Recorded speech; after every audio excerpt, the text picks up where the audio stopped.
Donc, comprendre les différents types de courants en électrothérapie. Pourquoi est-ce que c'est important déjà, dans un premier temps, d'identifier tous les types de courants qui existent en électrothérapie? Il faut le savoir.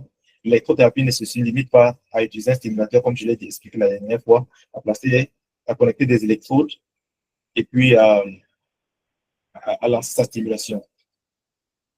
En électrothérapie, il existe plusieurs types de courants, plusieurs formes de courants et ainsi de suite.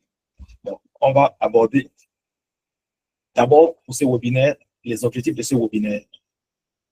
Les trois objectifs de ce webinaire sont la classification, donc ça veut dire comprendre la classification des courants thérapeutiques, leurs mécanismes et leurs usages, et comment est-ce qu'on décide du choix d'un courant en fonction de la pathologie. Donc, au terme de ce webinaire, ça, c'est ce que vous allez pouvoir emporter comme message clé.